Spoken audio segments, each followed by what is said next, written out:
Wouldn't it be great to manage your portfolio on one platform? Well, now you can trade all in one place on Robinhood. That means you can trade individual stocks and ETFs and also buy and sell crypto using seriously powerful and intuitive tools at one of the lowest costs on average without needing to manage multiple apps.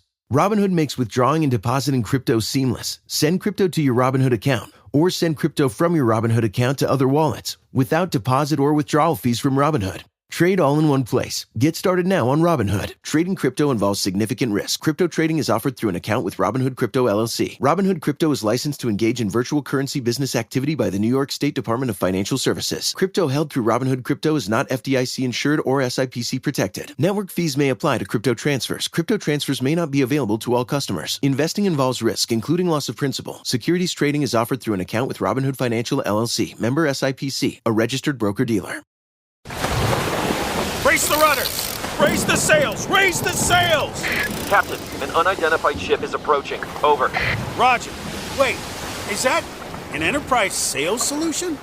Reach sales professionals, not professional sailors. With LinkedIn ads, you can target the right people by industry, job title, and more. We'll even give you a $100 credit on your next campaign. Get started today at linkedin.com/results. Terms and conditions apply. This is Optimal Finance Daily, how 5 daily habits rocked my financial world and turned things around, by Jillian Beirne Davi with JackieBeck.com. 6 years ago, I was broke. I was deeply in debt to the tune of $30,000, and creditors called me nonstop. I felt powerless, hopeless, and totally alone. It was one of the darkest times in my life. The worst part was, I thought I was making good money. I was just clueless about how to manage it. I decided to take my power back and get into action. Looking back now, I know that taking action is the best way to cure anxiety. When you're taking action towards your goal, you feel powerful. When you're hiding under the covers, anxiety will crawl into bed with you. Eventually, every debt was repaid, and I went from being an impulsive spender to a devoted saver in about 18 months. Without credit consolidation, bankruptcy, or counseling, and I've never looked back. Sharing my story. I shared my story with a friend who was struggling with similar issues. Curious, she asked me how I did it. The truth is, I never really thought about how I did it. Without really looking closely, I just figured I got sick of being broke one day and got into action. But when I retraced my steps, I found that my success ultimately boiled down to a handful of daily habits that turned my finances around. And anyone can repeat them. The hardest part is remembering to do them consistently.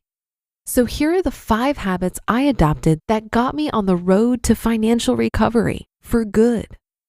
Number 1, I committed to using all cash every day for a year. Me and plastic? We had to break up for a while. I decided that debt equaled slavery, and my first order of business was to cut the cards and use all cash instead. I closed many of my store accounts and held on to my oldest card. I kept that account open but did not charge any new purchases on that card. Note, I used my debit card as a substitute for cash when a card was needed. At first, I was scared to go all cash, and it felt like my very survival was at stake. But eventually, I learned how to live within my paychecks. It got easier over time, especially since I also adopted the next habit. Number 2, I checked my balances online every single day. For a long time, I never shared this with anyone because I thought it seemed obsessive. But for some kooky reason, this habit worked. Checking my statements every morning kept me honest about where my money was going, and it made it less likely to spend impulsively throughout the day. I had a real dollar amount rolling around in my head, not some fuzzy estimate that made it difficult to make good decisions. Number 3, I kept a crisp $100 bill in my wallet as a symbol of my financial future. Okay, this one probably sounds a little nuts, but it worked like gangbusters. See, when I was paying down debt, oftentimes I felt poor. To feel better, I kept this bill as a reminder that in my financial future, my wallet would always be full. Anytime I made a purchase, I was reminded of my goal. It helped to keep my motivation high when funds were low. And no, I didn't spend it. I held on to that same bill for almost 3 years. Number 4, I put 1%, yes, just 1% of each paycheck away into a savings account automatically. In the beginning, my savings account was teeny tiny, but it wasn't about the dollar amount at first. It was about getting into the habit of saving regularly. As I began paying down debt and closing accounts, I would take money that was being used to pay down debt and instead put it towards my savings. Eventually, the power of momentum took over, and I started to save more aggressively over time. Once I completely paid down my debt, I started putting all the money that was going towards credit card payments into savings. And number 5, I rewarded myself on payday. Anytime I stuck to my budget for an entire pay period, I treated myself on payday with an affordable luxury, something I really wanted that was pretty low cost. I would treat myself to a nice lunch, a manicure, a brand new book, a 10-minute massage, or a bar of expensive chocolate to show myself a little love and appreciation. Over time, I really came to look forward to those little treats, especially in those last few days before payday when my bank account got low. I knew there was a reward at the end, so I was able to stick to my plan without dipping into my savings. These are the 5 habits that I used on a consistent basis to help turn my finances around for good. The best part is, after 6 months of sticking to these habits, they became automatic. I no longer had to will myself to do these things. They came naturally. Now it feels weird when I'm not in harmony with my finances. It's become second nature. I have these powerful habits to thank for my success. Your turn. Now it's your turn. What about you? What are some powerful money habits you could adopt that would make dramatic changes over time in your financial life? The beauty is that once they become routine, you've got a strong foundation to make lasting change with your money for good. You just listened to the post titled, How 5 Daily Habits Rocked My Financial World and Turned Things Around by Jillian Beirne Davi with JackieBeck.com. Imagine you're a business owner who has to rely on a dozen different software programs to run your company, none of which are connected, and each one is more expensive and more complicated than the last.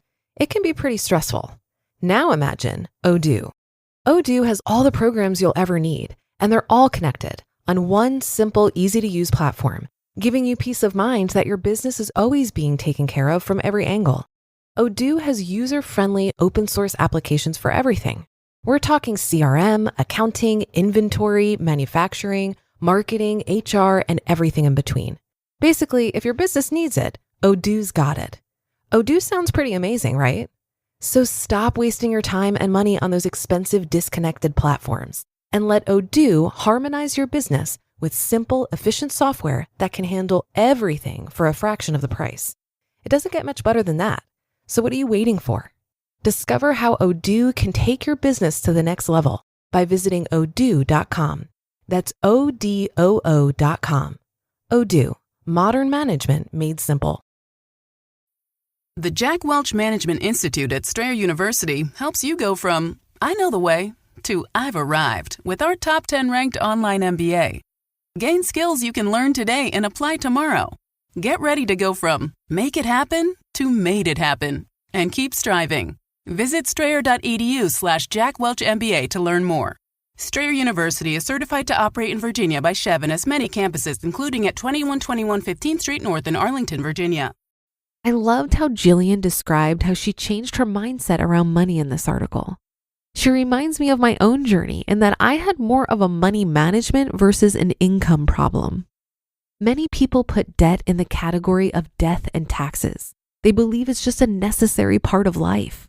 But this isn't true. It's totally possible and definitely preferable to be debt-free, especially if it's high-interest credit card debt. So I think the first part of digging out of debt is simply believing that you can live a full and happy life without it. When I think about my mentality when I was charging up my credit card and digging a debt hole in my 20s, I recall this belief that I would be able to pay this off easily in the future when I was making more money. And then I made more money and it had no effect on my debt. I think many of us have the erroneous belief that more income will solve our money management issues. But we don't magically become financially savvy just because we have more money. Take lottery winners, for example.